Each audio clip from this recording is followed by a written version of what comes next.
జై జగన్. ఆకలిలోనే ఎట్లున్నారు, ఏం సౌండ్ రాలే. జై జగన్.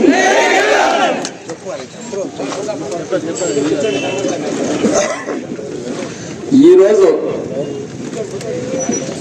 మన హౌలగొంద మండలం నేను కార్యకర్తల మీటింగ్ పెట్టాలని మన మన మండల కన్వీనర్ సఫుల్లా అన్న గారికి, అదేవిధంగా జెడ్పీటీసీ మన శేషప్ప అన్న గారికి, మన ఎంపీటీసీలకు, సర్పంచులకు, అదేవిధంగా మన మండల నాయకులందరికీ పేరు ప్రేరణ, అదేవిధంగా మన విలేకరులకి అందరికీ, ఇంతమంది ఒక్క మాట చెప్పేటానికే వెలుగొంద మండలం నుంచి ఇంతమంది 10 మంది ప్రతిపక్షమా అధికార పక్షమా అనే డీలా పడిపోయే విధంగా ఈరోజు ఇంతమంది మనకి వచ్చినారంటే మీ అందరికీ ప్రత్యేకంగా, అదేవిధంగా ఒక్కసారి వెలుగొంద మండలం నుంచి నన్ను ఇంత మెజారిటీతో ఇంత అంటే ఇక్కడ ఎమ్మెల్యే క్యాండిడేట్, లోకల్ క్యాండిడేట్ అయినా నాకి వెలుగొంద మండలం నుంచి మెజారిటీ వచ్చిన దానికి ఇంకొకసారి మీ అందరికీ ఒక పాదాభివందనం చేసుకుంటున్నాను. ఎందుకంటే నేను మా మండలం చిత్తగిరి మండలంలో నాకు మెజార్టీ ఇచ్చినారు. ఎందుకంటే సొంత మండలం అభ్యర్థిని ఆయనకి 2 సార్లు, ఒక్కసారి కాదు 14లోనా మన వైసీపీకే మెజార్టీ ఇచ్చినారు, 19లోనా వైసీపీకి మెజార్టీ ఇచ్చినారు, 24లో కానీ ఇంత ట్యాంపరింగ్ లో మా జగన్ అన్న మాట చెప్తారు. ఎందుకంటే మనం ఓడిపోలేదు, మన జగన్ అన్న ఓడిపోలేదు, ట్యాంపరింగ్ లో ఓడించినారు. ఎందుకంటే ఇప్పుడు చూస్తున్నాం ఎక్కడ పోయినా. నిన్ననే పిఠాపురంలో పవన్ కళ్యాణ్ డిప్యూటీ సీఎం ఈ ఊర్లో, ఆయన ఊర్లోన వేలాది మంది కలిసినారు జగనన్న కోసం. అదే మనకు నిదర్శనం. ప్రేమ ఉంటేనే, ఓటు వేసి ఉంటేనే మనిషి దగ్గరకు వస్తారు. ఓటు వేయకపోతే మన దగ్గర కాదు. కాబట్టి జగనన్నకి ఎక్కడ ప్రజాదరణ తగ్గలేదు. మనం చూస్తున్నాం విజయవాడలో చంద్రబాబు నాయుడు సీఎం ఆయన బోట్లో పోతుంటాడు, ఒకసారి పడవలో పోతాడు, ఓసారి బుల్డోజర్లో పోతాడు, ఓసారి జేసీబీలో పోతాడు. అయినా ఒక్క మనిషి కానీ అంచుకు రావట్లేదు. అదే మన జగనన్న నీళ్ళలో, నడంలోతు నీళ్ళలో, మోకాళ్ళతో నీళ్ళలో పోతుంటే మనం అబద్ధంగా చెప్పేది, అక్షరాల వాస్తవం. ఎవరినో పిలిచింది లేదు, ఎవరి వాళ్ళకి చెప్పింది లేదు. వాళ్ళందుకు వాళ్ళే తెలుసుకొని జనం వేళ్ళెక్కని మన జగనన్న పోస్తున్నారంటే ఇదే మనకు నిదర్శనం.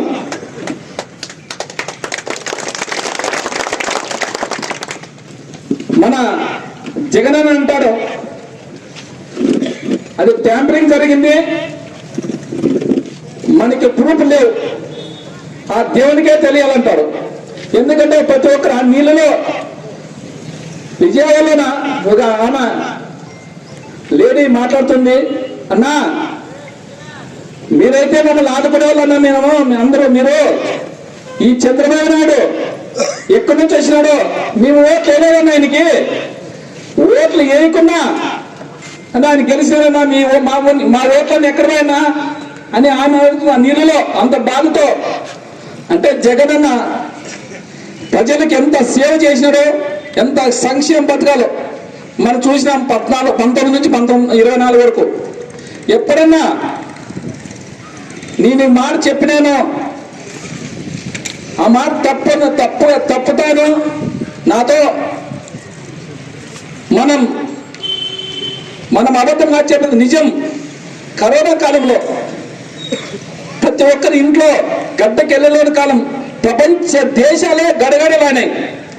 ప్రపంచ దేశాలే గడగడలాడినా జగనన్న చెప్పిన మాట తప్పకూడదే విధంగా జగనన్న సంక్షేమ పథకాలు నవరత్నాలు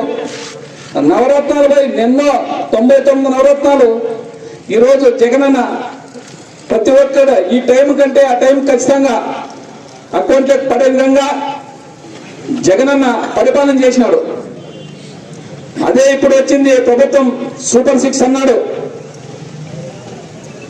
సూపర్ 6 ఎక్కడైనా అమలు చేశారా? విజయవాడలోన అన్నమో రామచంద్రాన్ని ఓడాడుతున్నారు. ఇంతవరకు ఇప్పటికైనా ఇంక 12 రోజులైంది. ఇప్పటికైనా కొన్ని కాలనీలో ఇంకా నీరు తగ్గలేదు, బురదమయంలో ఉన్నారు.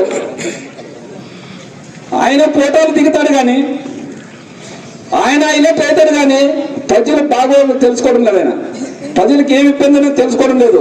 వాళ్ళ మీడియా కానీ వాళ్ళ పేపర్ కానీ రాష్ట్రం అంతా మొత్తం వదలకలు రాస్తారు. లోకల్లో వాస్తవాలు విజయవాడ పేపర్ మాత్రం ఆంధ్రజ్యోతి అనేమి ఈనాడు వాస్తవాలు రాస్తున్నారు. ఎందుకంటే మేము చూస్తున్న పేపర్లలో ఖచ్చితంగా ఏముందో అదే రాస్తున్నారు. రాష్ట్ర మొత్తం మీద మాత్రము ఆయన హైలైట్ మా చంద్రబాబు నాయుడు వీరుడు సూర్యుడు అని రాస్తున్నాడు. వీరుడు సూర్యుడు ఎవరన్నలా? జనం అనలా. వాళ్ళంత వాళ్ళ డబ్బా కొట్టుకునేది కాదు. అదే జగనన్న అయితే ఏమైనా విపత్తు వస్తే ఆ విపత్తుకి మ్యాండేట్ చేసి అధికారులందరినీ మొత్తం అక్కడ పోయి ఏ విధంగా మ్యాచ్ చేయాలో వాళ్ళందరికీ చేసే విధంగా దగ్గర కూర్చొని చేసేవాడు. ఎందుకంటే ఒక సీఎం పోతే మొత్తం అధికారులు మొత్తం ఆయన దగ్గర అంటే కలెక్టర్ కానీ ఆఫీసర్లు అయితేనేమి ఎస్పీ అయితేనేమి అందరూ ఆయన చుట్టూ తిరిగే పని అయిపోయింది, తిరుగుతున్నారు. కానీ ప్రజలు బాగోగులు పట్టించుకునేది ఎవరు? ప్రజలు బాగా పట్టించుకోవాలంటే ఒక దగ్గర ఉండాలా, ఏం జరుగుతుందో చూడాలా, అధికారులు అడగాల. అది కానీ ఫోటోలు పోజు ఇచ్చి సినిమాలో తీసే విధంగా ఫోటోలు పోజు కాదు ప్రజలు ఇక్కడ చేల్చున్నది. నిన్న ప్రజలు ఎన్నుకున్నారు కాబట్టి వాళ్ళ బాధలు చూసే బాధ్యత నీది. ఏ ముఖ్యమంత్రి అన్నా ఆ మాట మాట్లాడతాడా? అసెంబ్లీలో అసెంబ్లీ అంటే దేవాలయం ఉన్నట్ల నువ్వు ఆ సూపర్ 6 చెప్పినావు, నేనేమే చెప్పినాను. కానీ ఆ సూపర్ 6 చూస్తుంటే భయం వేస్తుంది, ఖజానా ఖాళీ అంటారు. నీకు తెలుసా 14 సంవత్సరాలు ముఖ్యమంత్రి అయ్యావు, సూపర్ 6 ఇచ్చేదా? నీకు తెలుసా ఖజానా ఎంతుందని? నువ్వు ఎలా ఇచ్చినావు? ఇచ్చినాక ఖచ్చితంగా ప్రజలకు ఇచ్చినాక మాట చెప్పినా కదా మాట తట్టుకున్నట్ల చేసి తిరలా. నీ నైజం అంతా అదే. 14 చెప్తే రుణమాఫీ అంటే రైతులకి అధికారంలోకి వచ్చి దాన్ని ఇచ్చేసి రుణమాఫీ లేదు ఏం లేదు పోండి ఆడని సాగుతానంటివి. అదేవిధంగా ఎప్పుడు కానీ నీ సూపర్ 6 ఏమి చేయను. ఇదే మాయమాటలు చెప్పి ఇట్లే కాలం వెళ్ళిపిస్తావు. అందుకోసమే జగనన్న అయితేనేమి రాజశేఖర్ అయితేనేమి చెప్పిన మాట చెప్పినాక మడమ తిప్పమనే విధంగా ఎంత ఇబ్బంది ఉన్నా సరైన కాలంలోనే ఆయన సంక్షేమ పథకాలు చేసినంటే, ఎందుకంటే ఆయన ముఖ్యమంత్రి పదవి చేపట్టినతోనే మన బుగ్గన రాజరెడ్డి అంటారు. అదే ఇప్పుడు ఎట్లా ఏంటంటే మనం సంక్షేమ పథకాలు నేను చెప్పినాను సంక్షేమ పథకాలు మీరు లేదంటే ఖచ్చితంగా నేను రాజీనామా చేసి దిగిపోతానే విధంగా అలాంటి వాడైతే ముఖ్యమంత్రి మాటకు నిలబడిన ముఖ్యమంత్రి అయితే విజయవాడలోన జనాలు ఎంతో మంది నిరుత్సాహాలై అన్నము లేక బట్టలు కట్టబడితో బయటకు వచ్చిన వాళ్ళకి ఏం చెప్తారు? నా దగ్గర ఏం లేదు, ఖజానా లేదు, మీరే అడ్జస్ట్ చేసుకుని తినండి అనే విధంగా ఏ ముఖ్యమంత్రి చెప్తారా? నాకు తెలిసి ఇండియాలో ఎవరు ఉండరు, ఈ చంద్రబాబు నాయుడు మాత్రమే అలా చెప్తాడు. అందుకోసమే ఈ పరిపాలన భరించక తప్పదు అనే విధంగా జనాలు ఫిక్స్ అయిపోయినారు. ఈయన ఏం చేయడు, ఎప్పుడెప్పుడు వస్తాడు జగన్మోహన్ రెడ్డి, జగన్ ఎప్పుడు వస్తాడు అనే విధంగా పొలంలో అక్క చెల్లెలు మాట్లాడుకుంటున్నాడు. ఎందుకంటే ఆయన మాటలిని అందరికి ఎంతమంది ఉంటే ఇద్దరుంటే ఇద్దరికి, ముగ్గురుంటే ముగ్గురికి, నలుగురుంటే నలుగురికి వేస్తాను. మీకమ్మా నీకు 15,000, నీకు 15,000, నీకు 10,000 ఇప్పుడు కానీ సోషల్ మీడియా చూస్తున్నాం. సోషల్ మీడియా చూసి అది చూసాను, మీరు దాన్ని చూసాను, మీరు చిక్కు తెచ్చుకొని. ఎందుకంటే రీత్యా చాలా మంది బీదలు మన ఆంధ్రలో చాలా మంది వెనకబడిన వాళ్ళు ఉన్నారు.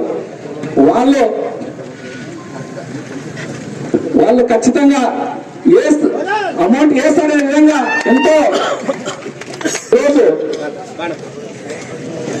ఏం చేసినాడు. అక్క చెల్లెలు మాట్లాడుతున్నారు, మా జగన్ ఉంటే ఈ పాటికే అమ్మఒడి పడుతుందా, రైతు భరోసా పడుతుందా, వసతి విద్యా దీవెన పడుతుందా అనే విధంగా ఇన్పుట్ సబ్సిడీ రైతులకి, ఇన్పుట్ సబ్సిడీ ఈ పాటికి ఆల్రెడీ ఇన్పుట్ సబ్సిడీ వచ్చేది. అదేవిధంగా ఇట్లా విపత్తులు వస్తే ఎదుకనే ఈ రోజు విపత్తు వస్తే 2 రోజులకి అమౌంట్ ఇచ్చేవాడు జగన్మోహన్ రెడ్డి. మనం అంటే చూసిన వాస్తవం ఇది, అబద్ధం కాదు. ప్రతి ఒక్కటి సీఎం ఏం చేయాలో అవన్నీ చేసి జగన్మోహన్ రెడ్డి చూపించినాడు. ఎందుకంటే జనాలు ఓట్లు వేసినారు, అయినా కానీ దొంగదారులు వచ్చి ముఖ్యమంత్రి అయినాడు కాబట్టి మనం ఆయన భరించాలా. అదేవిధంగా ఉలగొంద మండల ప్రజలు చెప్తున్నాను, మీరు అదేదో పడకండి. మీరు ఏ టైంలో ఎనీ టైం మీరు ఎప్పుడైనా చేయండి, ఫోన్ చేయండి, మీ సమస్య నేను తీరుస్తా. ఎందుకంటే అధికారం లేదని మీరెవరు అదే పాడుతుంది. మనమేం తప్పు చేయం, మనం తప్పు చేసే ఎనబడాలా. ఏ డిపార్ట్మెంట్కి అయినా కానీ, ఎవరైనా కానీ ఏం జరగలే అనే విధంగా మీరు ఎవరు అయితే పడద్దండి. ఏమన్నా మీకేమైనా మీ గుండెలో నేనుంటా. ఎందుకంటే ఏ ఆఫీసర్ ఎవరైనా చెప్పినా ఇమ్మీడియట్ గా ఫోన్ చేయండి, మీ సమస్య నేను తీరుస్తా. ఉలగొంద మండలం మనకి నాకు గుండెకాయ ఉన్నట్ల.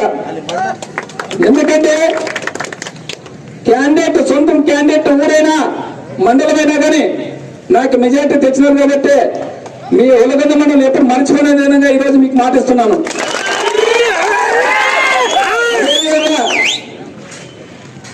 ధనాపురం నుంచి ఉలగొంద వరకు రోడ్డు కాంట్రాక్ట్ అయితే నేను ఎమ్మెల్యేగా ప్రమాణ స్వీకారం చేసినప్పటి నుంచి ఆయనకి దాదాపు 20 సార్లు చేసిన నేను.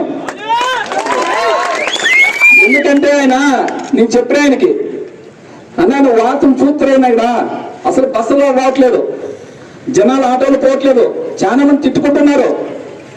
అంటే ఆయన ఏమంటున్నా అంటే అప్పుడెప్పుడు ఏదో రేటు తక్కువ వేసినామన్నా మేము రివేజ్ పెట్టాము. ఆ రివేజ్ పెడితే ఆయన రేట్లు పెట్టాము, అది ఇస్తే చంద్రబాబు నాయుడు ఇస్తే మేము పని చేస్తామని, లేకుండా మేము టర్మినేషన్ చేసుకుంటామంటున్నాడు. అది టర్మినేషన్ చేయరు ఆయన చంద్రబాబు నాయుడు. అది రేట్లు రివేజ్ చేయట్లేదు, మనమేమి నరకం భరిస్తున్నాం. ఆయన నా బాధ తట్టుకోలేక ఆయన కాంట్రాక్ట్ నా బాధ తట్టుకోలేక. ఎందుకంటే నేను చెప్తున్నా ఆయనకి, నేను కానీ కాంట్రాక్ట్ అయినా నాకు తెలుసు. మీరు టర్మినేషన్ చేసుకోండి, లేదంటే మాకు వర్క్ అని చేయండి. నేను చాలా సార్లు ఎస్సీలు అయితే నేను అందరికీ నేను ఫోన్ చేసి చెప్పినాను. ఎందుకంటే నేను చూసినాను ఎంత ఇబ్బందిగా అంటే అంత ఇబ్బందిగా ఉండేది. అదేవిధంగా నేను కలెక్టర్ గారు చెప్పినాను, సార్ మాకు కనీసం అన్న చాలా ఇబ్బంది నుంచి ఉలగొందకి రోడ్ వేయకపోతామని చెప్పినాను. ఆయన కానీ అన్న చూస్తామని చెప్పినాను, ఆయన కానీ మాట ఇచ్చినాడు. నేను మాత్రం ఇదే కాదు, ప్రతి ఒక్క రోడ్డు మనం ఎక్కడెక్కడ ఉన్నాయో మొత్తం అన్ని లిస్టు తయారు చేసినాం. లిస్టు తయారు చేసి అన్ని తీసుకొని పోయి ఏ మంత్రి కావచ్చు ఆ మంత్రికి అన్ని మొత్తము లిస్టు తయారు చేసి ఇస్తాను. నేను రెడీ చేసినాను. ఎందుకంటే పడ్డ లేకపోతే ఈ పాటికి అన్ని ఇచ్చేస్తుంటే చంద్రబాబు నాయుడికి ఇస్తాను, పవన్ కళ్యాణ్కి ఇస్తాను, రోడ్డు శాఖను బీజేపీ జనార్దన్కి అందరికి ఇస్తా. అదేవిధంగా అందరికి రెడీ చేసి పెట్టాము. మరి నేను మాత్రం పోరాడుతూనే ఉంటా. ఎందుకంటే నాకు ఈరోజు మన ఆలూరు చూసాం, ప్రతి గ్రామాన్ని చూసాం. ఎంత దరిద్రం ఉందంటే అంత దరిద్రం ఉంది మంది. నీళ్ళు అయితేనేమి, రోడ్డు అయితేనేమి. నేను ఎక్కడైనా అదే చెప్తా. మన జగనన్నకి ఏం చెప్పినాను, ఎవరైనా కానీ ముందు చెప్పుకోవడం, ఆయనకి ఏ సమస్యలు చెప్పుకోవడం అనేవాళ్ళందరూ. నేను అట్లా కాదు. జగనన్నకి ఆయన ఇన్ఛార్జ్ ఇచ్చినాక 3 సార్లు చెప్పాను, ఆయనకి హెచ్చరిస్తాను. ఓసారి సీఎం క్యాంప్ ఆఫీస్ ఒకసారి చెప్పాను, కర్నూలుకు వచ్చినప్పుడు ఒకసారి చెప్పాను. మన బస్సు యాత్ర వచ్చి చూడి లాస్ట్ మినిట్లో అప్పటికని చెప్పిన ఆయన లాస్ట్ కి ఏమన్నాడు, అన్నా నెక్స్ట్ మనం రోడ్లు నీళ్ళే చేసేది అవే చేస్తాం ఖచ్చితంగానే హామీ ఇచ్చినాడు. ఎందుకంటే ఆయనకి ఎప్పుడు పదే ఆయన చెవులు వేస్తుంటే మనం చూస్తున్నాం, మన రోడ్లు ఎంత అర్థమైనా ఉన్నాయో మనం పారలేకపోతున్నాం. ఇక్కడ నుంచి రావాలంటే మనం ఎంత దరిద్రంగా రోడ్డు. కలెక్టర్ గారు చెప్పినాను, సార్ మా ఆలూరుకి ఒకసారి రిజెక్ట్ చేయండి సార్, మీరు తెలుసా సార్ అని చెప్పాను. ఆయన కానీ వస్తానన్నాడు. ఆయన కానీ అదేవిధంగా ఆలూరులో అయితే నీళ్ళు చాలా సమస్య ఉందంటే ఎన్నికనే వరస్ట్ రోజే పంపించి ఎస్సీని పంపించి చేసినారు. కలెక్టర్ కానీ బాగా కలెక్టర్ సార్ కానీ ఆయన కానీ మంచి పాజిటివ్ ఉన్నాడు, ఏదైనా స్పందిస్తాడు. నేను ధనాపురం కానీ అడిగినాను ఆయన్ని, కనీసం గరసన వేసే విధంగా ప్రతిపాదన తెచ్చి గరస చేయించే విధంగా నేను చేస్తామని చెప్తున్నాను. అదేవిధంగా మీరు కార్యకర్తలు ప్రతిపక్షమే మనకి కొత్త కాదు, జగనన్నకి కొత్త కాదు, మనకి కొత్త కాదు, చూసినాం. మీరందరూ అదే పడకండి. కొంతమంది స్వార్థపరులు ఉంటారు, స్వార్థపరులు నమ్మొద్దండి. ఇప్పుడు ఎవరు గట్టిగా ఉన్నారో వాళ్ళే మనకి పార్టీకి గుండెకాయని చెప్తున్నాను. కొంతమంది డబ్బులు కాసి పెడిపోతుంటారు కొంత, అది ఎంత సంపాదించిన ఎంత ఉండదు. అరే మనకేమి ఫ్యాక్టరీ లేవు, నాకు ఫ్యాక్టరీ లేవు, మీకు ఫ్యాక్టరీ లేవు, మనం ఏమి చేయరు. మనం ఊకనే ఉంటాం, మనం ఏం చేసే ప్రసక్తే ఉన్నది ఎవరు. ఎందుకంటే మనం ఇల్లీగల్ చేస్తుంటే మనకి ఎవరికైనా ఇబ్బంది పెడతారు. మనం ఏమి ఇల్లీగల్ చేసేది లేదు, ఏం దందాలు చేసేది లేదు. మీరు ఎందుకు ఎదబడతారు? ఎవరు ఎదబడే ప్రసక్తి లేదు. నేను మాత్రము ఎవరైనా ఆఫీసర్లు ఇబ్బంది పెట్టాలంటే అక్కడ వచ్చి మీకోసం ధర్నా కూర్చున్నాం, అందరూ కలిసి అందరూ కలిసి ధర్నా కూర్చున్నాం. మనం పోరాటం చేయాల, మనం ఎదబడకూడదు. ప్రతిపక్షంలో ఉన్నప్పుడే గట్టిగా ఉండాలా, అధికారంలో ఉన్నప్పుడే మెత్తగా ఉండాలి. మన ప్రతిపక్షం ఉంటే ఎంత గట్టిగుంటే అంత మనం పైకి పోతాం. మీరందరికీ ఒకటే మాట చెప్తున్నాను, ఎవరి మాటలు నమ్మొద్దండి. కొంతమంది స్వార్థపరులు తెలుసుంటారు, అవన్నీ ఊహాగాన్ని నమ్మొద్దండి. ఆడపై చేసేది ఏం లేదు. ఆడే ఇంతకుముందు ఏమి కోట్లు సంపాదించుకోలేదు, మీరు ఇప్పుడేం సంపాదించేది లేదు. చంద్రబాబు డబ్బులు ఏమంటుంటే మీరేం చేస్తారు? పోయి అక్కడ పోయి టీడీపీలో పోయి ఆయనే డబ్బులు ఖజానా లేదంటున్నాడు, మీరు ఏం చేశారు అక్కడ పోయి? సీఎం తన డబ్బులు ఏమంటుంటే ఆయన పబ్లిక్ చెప్తున్నాడు, వీళ్ళు నమ్మి ఏం చేసేపోతారు మీరు? సీఎంతో డబ్బులు ఉంటే కదా మనకి ఏమైనా వచ్చేదిరా? ఆయన చేతులు చేస్తున్నాడు. అంతమంది నిరాశ్రయులై అన్నం లేదని అలపటిస్తుంటే ఆయన చేతులు వచ్చేది నాతో ఏం లేదు, ఖజానా లేదంటారు. ఎవరైనా అంటారు ఆ మాట? ఎక్కడో పక్క రాష్ట్రంతో అప్పు తీసుకొని చేస్తారు. ఎంతో మంది ఇప్పుడు ఎన్నో 100 కోట్లు ఇస్తున్నారు విరాళాలు. ఆ విరాళాలు ఎక్కడ పోయినాయి? 100 కోట్లు ఆయనకి విరాళాలు వస్తున్నాయి చంద్రబాబు నాయుడికి. మళ్ళీ విరాళాలు ఏం చేస్తున్నాడు? ప్రజలకు ఇవ్వచ్చు కదా, అవుట్గా లేదు. అదేవిధంగా కేంద్రం మీ చేతిలో ఉంది, కేంద్రం అంత సంబంధం మీరంతా ఒకటే కదా, బంధాలు ఒకటే కదా. బీజేపీ అయితేనేమి మీరైతేనేమి, మీరు మంత్రి అక్కడ ఇచ్చినా అక్కడ మంత్రి మీరున్నారు, మీకు ఇచ్చిన మీరున్నారు. మళ్ళీ పై తీసుకురావచ్చు కేంద్రంలో డబ్బు లేవా? కేంద్రం పో, వేరే దగ్గర కూర్చో, చూపి నీ ఫోటోలన్నీ, నీ ఫోటోలు చూపిస్తావు తప్ప ప్రజల ఫోటోలు చూపించలేదు మోడీకి. అందుకోసమే మోడీ గారు నేను నమ్మట్లేదు. ఫోటోలు ప్రజలకు చూపించి తీసుకున్నావు. ప్రజలు పడే ఇబ్బందులు ఎంత బురుగులే ఉన్నారో వాళ్ళంతా అలర్టిసిన వాళ్ళ మనిషిని మాటలు ఉన్నాయి, వాళ్ళు ఇబ్బంది పడి ఉన్నాయి. అవి పోయి మోడీ గారు చూపిస్తే నీకు ఇస్తాడు. కనుక ఎంత ఇబ్బందుల్లో ప్రజలు ఉన్నారని నువ్వు ఫోటోలు పోలీసు రోడ్డు మీద పోతావు, నీళ్ళు లేవు ఏం లేవు. నీకు అతను చూసి ఆడిస్తారు మోడీ. ప్రజల్లో ఇబ్బంది పడింది, ఇబ్బంది ఫోటోలు చూపివా, ఇంట్లో చూపి, ఈ మీడియాతో చూపిస్తే ఇస్తాడా మనకి ఫండ్స్. అది చూపకుండా నేను చూపిస్తున్నావు కాబట్టి మోడీ గారికి నేను డబ్బులు ఇవ్వట్లేదు. అందుకోసమే మన జగనన్న మన కోసము ఎంత ఇబ్బంది ఉన్నా మనసు చంపుకొని, నా ప్రజలు ఉన్నారు, నాకు ఇంతమంది పార్టీ ఇంత ట్యాంపింగ్ లేదు కానీ 40% ఓటర్లు ఉన్నా నా కోసం ఉన్నారనే విధంగా ఆయన ఈరోజు ఎలక్షన్ అయిపోయిన వారంకే కళ్ళ తెరిచి ప్రతి సమస్యని తీసుకొని పోతున్నాడు. కాబట్టి మనకి జగన్ అన్నది మనం అండగా ఉండి ఆయన మనకు అండగా ఉంటాడు, మనం ఆయనకు అండగా ఉండాలా. అప్పుడే మన పార్టీ బలపడుతుంది. ఖచ్చితంగా మనం 2029లో జగన్మోహన్ రెడ్డి గారు ప్రమాణం స్వీకారం చేస్తారు. జగనన్న సీఎంగా మీ సమస్యలేమో ఖచ్చితంగా నేను తీరుస్తా. ఎందుకంటే ప్రతి గ్రామంలో ఎంత ఇబ్బంది నాకు తెలుసు.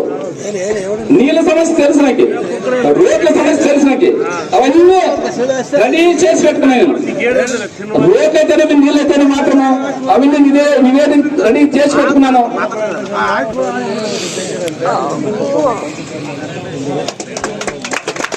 మీరు ధైర్యం లేకపోతే నేనేం చేయలేను.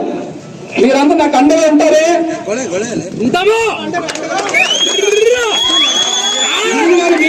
అండగా నేను ఉంటా. నేనేమి ఎదగొడొద్దండి.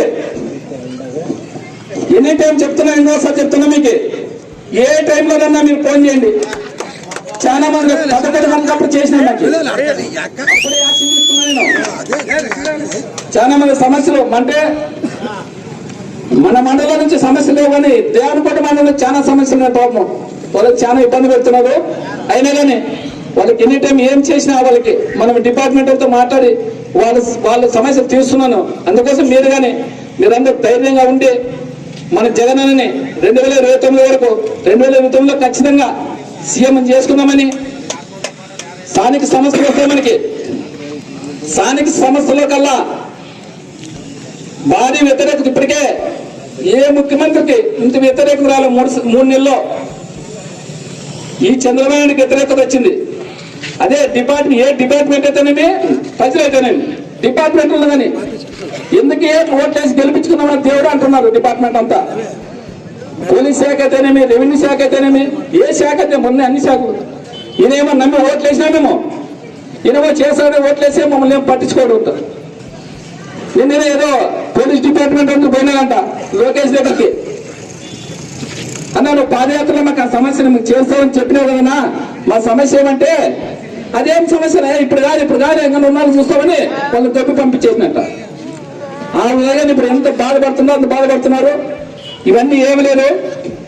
మనకి 2029 వరకు మనం ఇట్లే మనకి స్థానిక సమస్యలు వస్తాయి. సర్పంచ్లు అయితేనేమి, ఎంపీటీసీలు అయితేనేమి, జెడ్పీటీసీలు అయితేనేమో ఇప్పుడు ఎట్లా గెలుచుకున్నామో ప్రతి ఒక్కరిలో మన జెండా ఎగరలా, ప్రతి ఒక్కరిలో ఎంపీటీసీ జెండా ఎగరలా, 10 మండలంలో మన జెండా ఎగిరే విధంగా అందరూ మనమంతా కలిసి కట్టగా మీరు ఏ ఊళ్ళో అయితేనేమి ఆ గ్రామంలో ప్రతి ఒక్క నాయకులందరూ విభేదం లేకున్నట్ల అంత కలిసి కట్టగా మనం ఒకటే తాటికి వచ్చి ఏమనంటే సమస్య నాకు చెప్పిన ఊళ్ళో నేను వస్తా. మీ సమస్య మీకు ఏమైనా గడువులు ఉంటే మీరు ఏం కొట్లాడుకోదండి. పార్టీ తరఫున ఇండివిజువల్ గానే మనకు సంబంధం లేదు. పార్టీ తరఫున ఏమంటే నేను చెప్పాను. నేను ఖచ్చితంగా ఊరికి వచ్చి మీ సమస్య తెలిసి నేను మీ సమస్య తీరుస్తాను. నేను విధంగా ఈరోజు ఖచ్చితంగా మేము మాట ఇస్తున్నాను. ఈరోజు మనకి ఇంత పెద్ద ఎత్తున ఈ ఇంచి ఏమైనా మన 11 గంటల కోసం అని చెప్పాము. 1 గంట అయిందని ఇంత ఓపికతో కూర్చొని ఉన్నదానికి అందరికీ ఇంకొకసారి మీ అందరికీ ఇంకొకసారి పాదావందనం చేసుకుంటూ